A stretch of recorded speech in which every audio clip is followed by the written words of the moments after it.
വളരെ പ്രധാനപ്പെട്ട ഒരു കാര്യം പറയുന്നതിന് വേണ്ടിയിട്ടാണ് ഇങ്ങനൊരു കൂടിക്കാഴ്ച തയ്യാറാക്കിയത്. കഴിഞ്ഞ 2 മാസമായി KSRTC 15 മാസങ്ങൾക്ക് ശേഷം ഒരുമിച്ച് ശമ്പളം കൊടുക്കുക. നമുക്കറിയാം, ഒരു മാസത്തിൻ്റെ പകുതിയാകുമ്പോൾ ഒരു ശമ്പളം, മാസം അവസാനിക്കുമ്പോൾ 2ാം ശമ്പളം കിട്ടാതാവുക, അടുത്ത മാസത്തേക്ക് കിടക്കുക 2ാം ഭാഗം, ഇങ്ങനെയൊക്കെ പോയിക്കൊണ്ടിരുന്ന KSRTC ബഹുമാനപ്പെട്ട മുഖ്യമന്ത്രിയുടെ ശക്തമായ ചില ഇടപെടലുകളുടെ ഭാഗമായി നമ്മൾ കഴിഞ്ഞ 2 മാസമായി കൃത്യമായി എല്ലാ മാസവും ഒരുമിച്ച് ശമ്പളം കൊടുക്കും. ഒരുമിച്ച് ശമ്പളം കൊടുക്കുമ്പോൾ ആദ്യത്തെ മാസം ശമ്പളം കൊടുത്തത് 12ാം തീയതിയാണ്, 2ാമത്തെ മാസം ശമ്പളം കൊടുത്തത് 17ാം തീയതിയാണ്, ഇന്ന് തീയതി 18ആണ്. നമ്മളെല്ലാവരും ശ്രദ്ധിക്കണം, ഒരുമിച്ച് ശമ്പളം കൊടുത്തിട്ട് വളരെ നാളായി. ആദ്യ ഗഡു കിട്ടി 2ാം ഗഡു കിട്ടാൻ ആ മാസം തന്നെ കിടക്കേണ്ട സ്ഥിതി ഉണ്ടായിരുന്നു. അത് മാറിക്കൊണ്ട് അതാത് മാസങ്ങളിൽ ആ മാസം പകുതിയോളം ആകുമ്പോഴേക്കും പകുതി ശമ്പളം കൊടുക്കാറുണ്ട്. ഈ ശമ്പളം കൊടുക്കുന്നത് ഇവിടെ പൈസ ഒരുപാട് വാരി കെട്ടി വെച്ചിട്ടല്ല.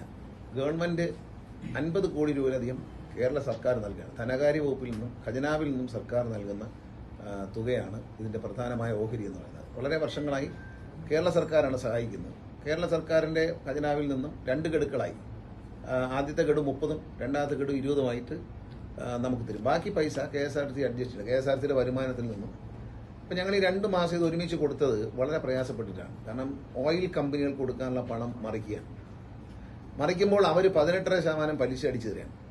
ഇതെല്ലാം സഹിച്ചുകൊണ്ടാണ് തൊഴിലാളികളുടെ താല്പര്യത്തിന് വേണ്ടി നമ്മളിങ്ങനെ ചെയ്യുന്നത്. തൊഴിലാളികളുടെ ബുദ്ധിമുട്ട് മനസ്സിലായിക്കൊണ്ട് ഞാൻ മന്ത്രിയായി വന്നപ്പോൾ തന്നെ എല്ലാ തൊഴിലാളികളോട് വെച്ചാൽ സാറേ ഒരുമിച്ച് ശമ്പളം തരണം, ഞങ്ങൾക്ക് ലോൺ അടയ്ക്കാൻ നിവർത്തിയില്ല, വീട്ടു ചെലവുകൾ കൺട്രോൾ ചെയ്യാൻ പറ്റുന്നില്ല.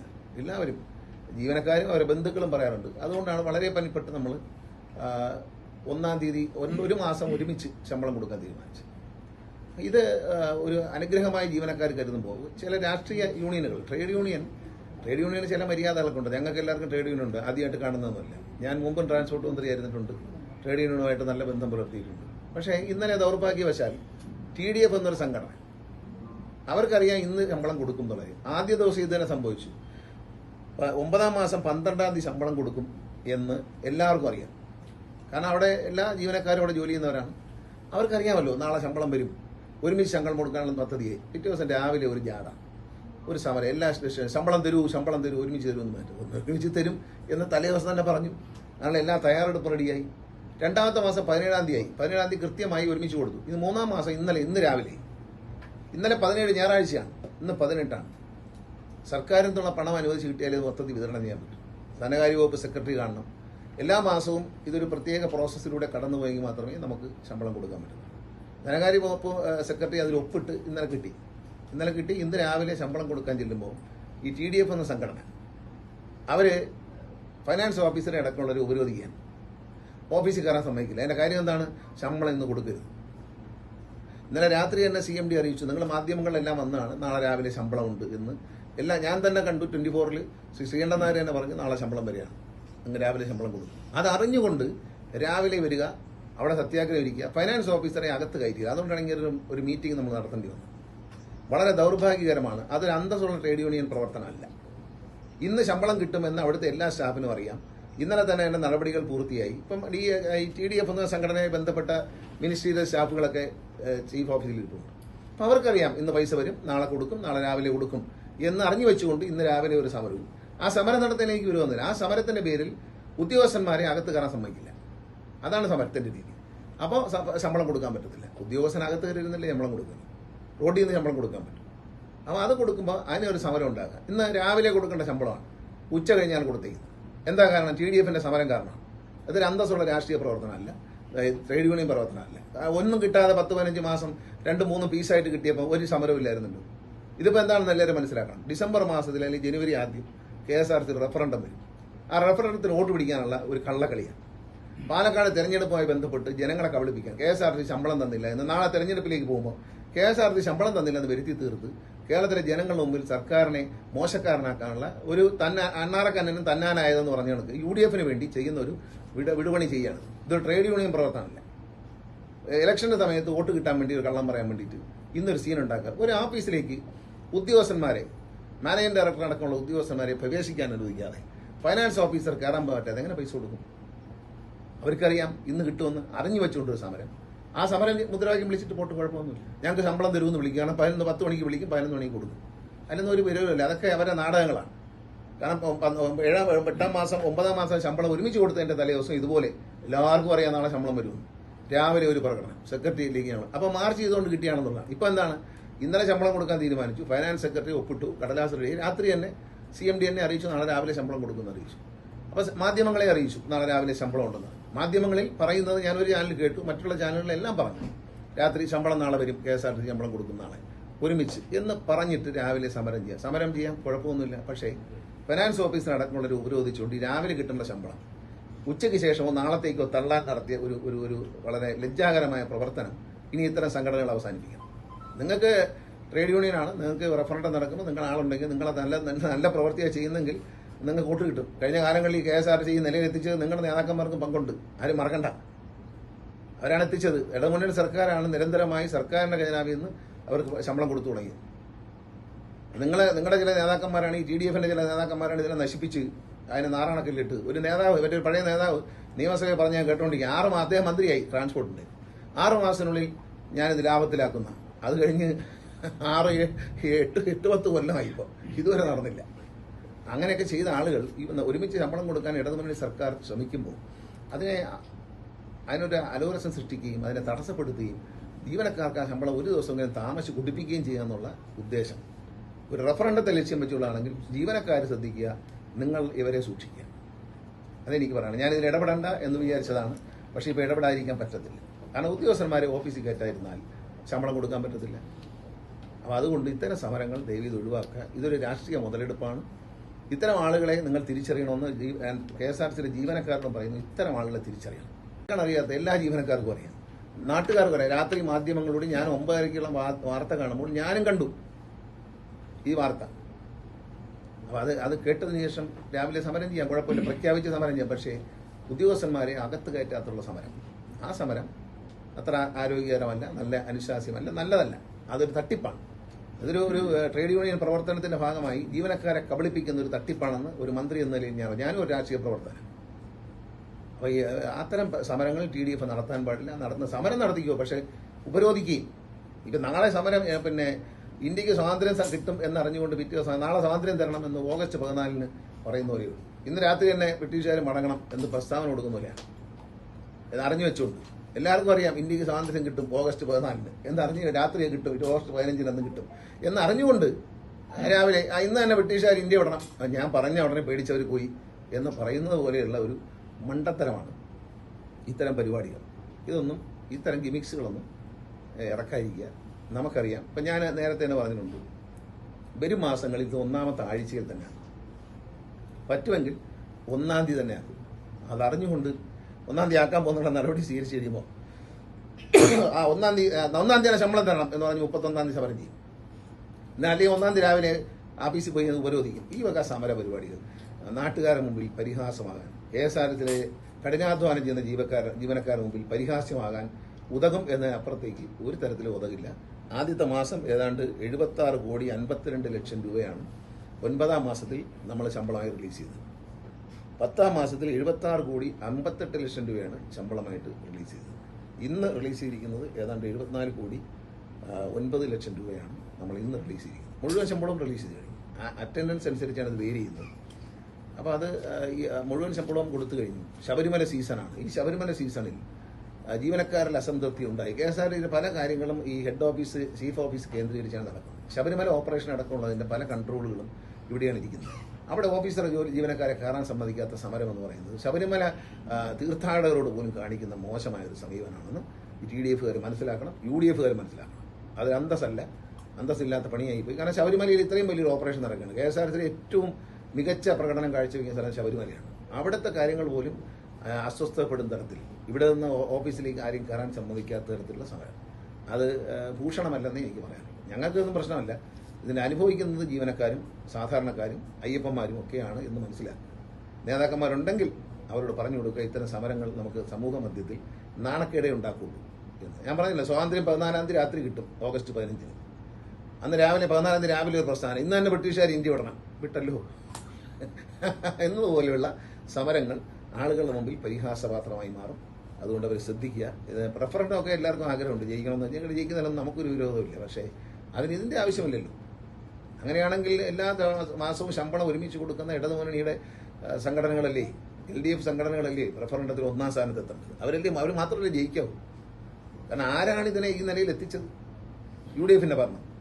LDFന്റെ ഭരണം വന്നതിന് ശേഷം സർക്കാർ ജീവനക്കാർക്ക് ഗവൺമെന്റാണ് ശമ്പളം കൊടുക്കുന്നത്, കേരള സർക്കാരാണ് ശമ്പളം കൊടുക്കുന്നത്. എന്നാൽ UDF സർക്കാരിന്റെ അടുത്ത് അങ്ങനെ കൊടുക്കാത്തത്? അപ്പോഴും ഖജനാവി പൈസ ഉണ്ടല്ലോ. ഇന്നുള്ളത്രയും സാമ്പത്തിക ഞെരുക്കം പോലും ഇല്ല. നമ്മൾ ഈ കോവിഡൊക്കെ വന്ന് അതിന് ശേഷം ഉണ്ടായ ദുരന്തങ്ങളും പ്രകൃതി ദുരന്തങ്ങളും ഒക്കെ വന്ന് നമ്മൾ സാമ്പത്തികമായിട്ട് ഈ സംസ്ഥാനം കേന്ദ്ര സർക്കാരിന്റെ നിലപാടുകൾ കൊണ്ടും വീർപ്പ് മുട്ടുമ്പോൾ അതിനിടയിലും ജീവനക്കാരെ ശമ്പളം കൊടുക്കുന്നതിൽ ഗവൺമെന്റ് വളരെ പ്രശംസനീയമായ പ്രവർത്തനമാണ് ചെയ്യുന്നത്.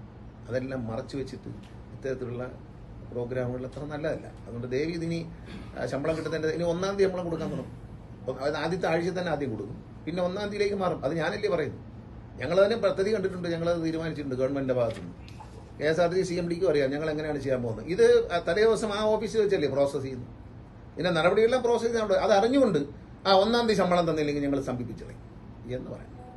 ഈ സമീപിക്കാൻ വരുന്നവരൊന്നും കഴിഞ്ഞ കുറേ നാളായിട്ട് 1-ാം തീയതി അല്ല പല ഗഡുക്കളായിട്ട് കിട്ടിയിട്ടും ആ ഗഡു തന്നെ 1 മാസം കിട്ടാഞ്ഞിട്ടും വൈകി കിട്ടിയിട്ടും ഒന്നും സമരക്കാരെ കണ്ടില്ല. ഇപ്പം റഫറൻഡമാണ് ഇതിന്റെ കാരണം, പാലക്കാട് തെരഞ്ഞെടുപ്പാണ് ഇതിന്റെ കാരണം. ഇത് രണ്ടിലും മുതലെടുക്കാൻ ശ്രമിക്കേണ്ട, അത് നല്ല കാര്യമല്ല. അത് നിങ്ങൾക്ക് ദോഷം ചെയ്യുമെന്ന് TDFനെ ഞാൻ ഒരിക്കൽ കൂടി ഓർമ്മിപ്പിക്കുകയാണ്. ജനങ്ങളും ഇത് അറിയണം. കാരണം ഇത് എടുത്തു വെച്ചേക്കുന്ന പൈസ ഞാൻ കൊടുക്കുകയല്ല. ഞങ്ങൾ കഴിഞ്ഞ 2-3 മാസമായി ചെയ്യുന്നതെന്ന് വെച്ചാൽ വളരെ പരിശ്രമിപ്പിച്ച് സ്പെയർ പാർട്സ് കൊടുക്കുന്നതിന്റെ പൈസ, അവരുടെ പൈസ, ഓയിലിന് കൊടുക്കേണ്ട പൈസ, ഇതെല്ലാം ഒന്ന് അഡ്ജസ്റ്റ് ചെയ്തൊരു 4-5 ദിവസത്തേക്ക് അത് പൂൾ ചെയ്ത് ഒരു പ്രത്യേക സംവിധാനത്തിലൂടെയാണ് നമ്മൾ കൊടുക്കുന്നത്. അപ്പോൾ അത് കഴിഞ്ഞാൽ അടുത്ത 5-6 ദിവസം നമ്മളെല്ലാവരും CMD അടക്കം മന്ത്രി അടക്കമുള്ളവർ വളരെയധികം ടെൻഷൻ അനുഭവിക്കുകയാണ് ഇതിനൊന്ന് പിന്നെ അടുത്ത ഒന്ന് റെഡിയാക്കി എടുക്കാനായിട്ട്.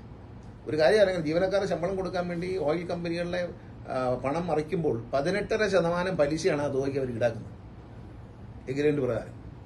അതെല്ലാം കൊടുത്തുകൊണ്ടാണ് ജീവനക്കാർക്ക് ഈ ശമ്പളം കൊടുക്കുന്നത്, അല്ല വെറുതെ പോക്കറ്റിൽ നിന്ന് എടുത്ത് ഇങ്ങനെ കൊടുക്കുകയൊന്നുമല്ല. അതെല്ലാവരും മനസ്സിലാക്കണം. മാധ്യമങ്ങൾ അത് ബോധ്യപ്പെടണം, ജനങ്ങളെ അത് ബോധ്യപ്പെടുത്തണമെന്ന് വളരെ സ്നേഹത്തോടെ ഞാൻ അപേക്ഷിക്കുകയാണ്. കാരണം ഇതൊരു തെറ്റായ കീഴ്വഴക്കമാണ്. ഇത് 2-ാം തവണയാണ്. ഇന്ന് രാവിലെ ശമ്പളം കൊടുക്കുമായിരുന്നു, 10 മണിക്ക് 11 മണിക്ക് മുമ്പ് കൊടുക്കുമായിരുന്നു. അത് ഉച്ചയ്ക്ക് ശേഷം ആക്കിച്ചത് ഈ സമരക്കാരുടെ പരിപാടിയാണ്. അപ്പോൾ എങ്ങനെയും സർക്കാരിനെ ഒന്ന് ചെറിയൊരു ചീത്തപ്പേരെങ്കിലും ഉണ്ടാക്കി കൊടുക്കാൻ കഴിഞ്ഞാൽ ഇന്നൊരു സന്തോഷം എന്ന് ചിന്തിക്കുന്നത് നല്ല കാര്യമല്ല, അത്ര ഒരു മാന്യമായ കാര്യമാണെന്ന് എനിക്ക് തോന്നുന്നില്ല. അതുകൊണ്ട് ഇത്തരം രാഷ്ട്രീയമൊക്കെ ജനങ്ങൾ പരിഹാസത്തോടെ കാണും എന്നൊരു സംശയമാണ്. ഈ തട്ടിപ്പ് ഒന്ന് അറിയിച്ചു കൊടുത്തില്ലെങ്കിൽ, ജനങ്ങളെ നിങ്ങളൊന്ന് അറിയിച്ചു കൊടുത്തില്ലെങ്കിൽ മറ്റുള്ളവരെല്ലാവരും ഈ KSRTCയിലുള്ള മറ്റ് ട്രേഡ് യൂണിയന്റെ നേതാക്കന്മാരെല്ലാം ബുദ്ധിയില്ലാത്തവരും കഴിവില്ലാത്തവരും മണ്ടന്മാരുമാണെന്ന് ധരിപ്പിക്കാൻ ശ്രമിക്കരുത്. അവർക്കും ഇതൊക്കെ അറിയാം, മറ്റ് സംഘടനകൾക്കും ഇതൊക്കെ അറിയാം. ഇവർക്ക് മാത്രമൊന്നുമല്ല, എല്ലാവർക്കും അറിയാം ഈ പരിപാടിയൊക്കെ. ഈ നാണംകെട്ട പരിപാടി ചിലപ്പോൾ അവർക്ക് അറിഞ്ഞുകൂടായിരിക്കും, അതുകൊണ്ടായിരിക്കും അവർ ചെയ്യാറ്. ഈ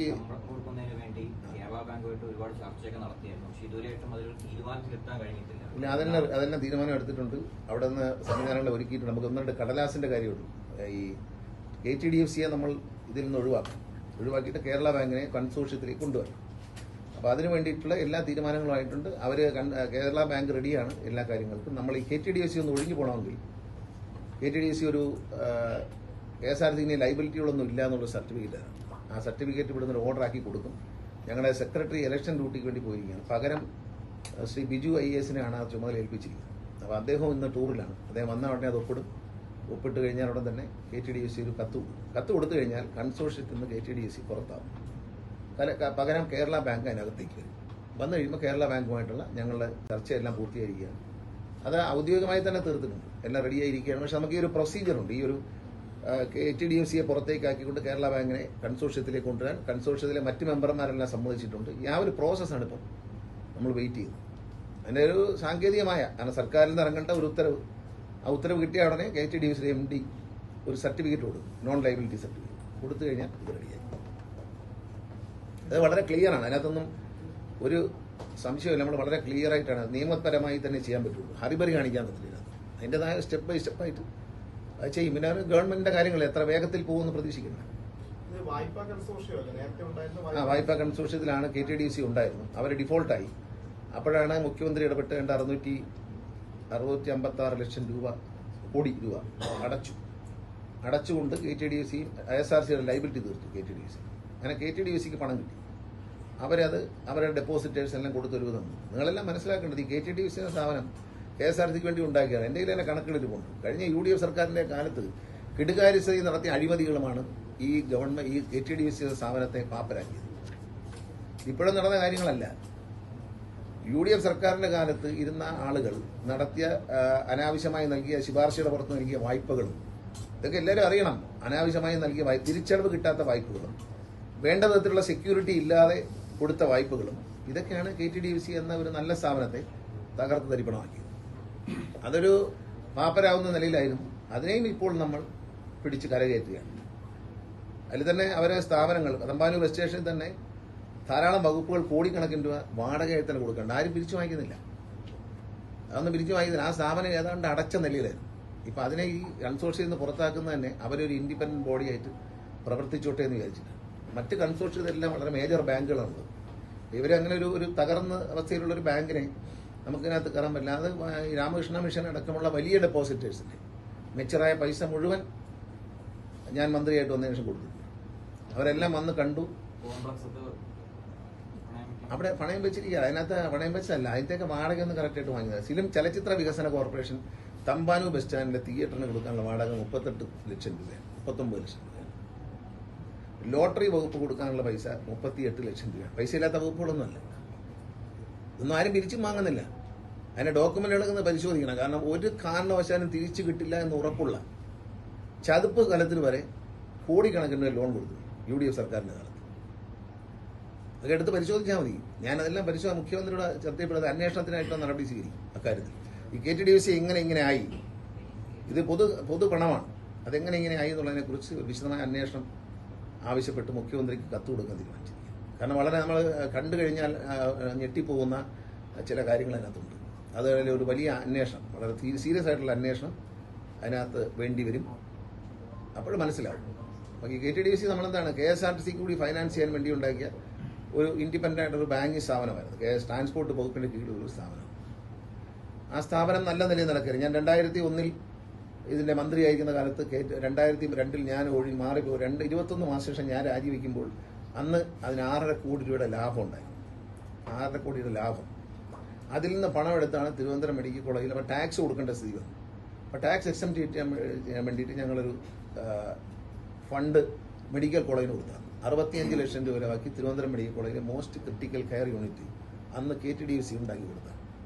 ഈ ടാക്സ് കുറച്ച് കിട്ടാൻ വേണ്ടിയിട്ട് നമ്മൾ നമ്മുടെ CSR ഫണ്ട് പോലെ ചിലവഴിച്ചതാണ്.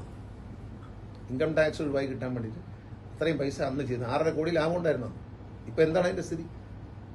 അപ്പോൾ ഇനി ഡെപ്പോസിറ്റേഴ്സ് മെച്ചുറായി വരുന്നവർ കൊടുക്കണമെങ്കിൽ വാടക വിരിച്ചെടുക്കാനേ നിവർത്തി കിട്ടും. എത്രയോ കോടി രൂപയുടെ റവന്യൂ റിക്കവറി നടത്താതെ ഉഴപ്പി വെച്ചിട്ടുണ്ട്.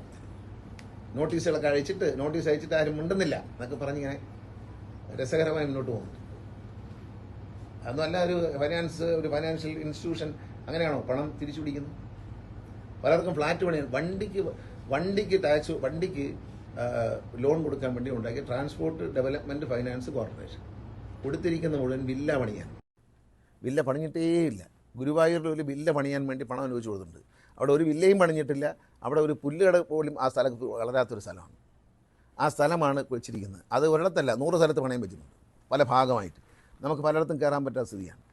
പിന്നെ കെട്ടിടങ്ങൾ ഫ്ലാറ്റുകൾ പണിയാൻ തിരുവനന്തപുരം സിറ്റിക്കകത്തുണ്ട്. ഫ്ലാറ്റുകൾ പണിയാൻ കൊടുത്തിട്ട് ഈ പട്ടത്തൊക്കെ ഉണ്ട്, അങ്ങനെ മരിച്ചു നിൽക്കുകയാണ്. 10 നില പണിഞ്ഞിട്ട് അങ്ങനെ സ്ട്രക്ചറുമായിട്ട് നിൽപ്പുണ്ട്. അതൊരിക്കലും അവരിൽ നിന്ന് അങ്ങോട്ട് ഈടാക്കാൻ പറ്റുന്നില്ല.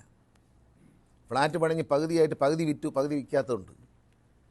ഒരുപാട് പേരുടെ പണം ഇതിനകത്ത് കുടുങ്ങിയിട്ടുണ്ട് ഈ ഫ്ലാറ്റ് കച്ചവടത്തിൽ. ഈ ഫ്ലാറ്റിൻ്റെ ലോൺ കൊടുക്കാൻ KTDC പോകേണ്ട യാതൊരു ആവശ്യമില്ലായിരുന്നു. വലിയൊരു ക്രമക്കേടാണത്.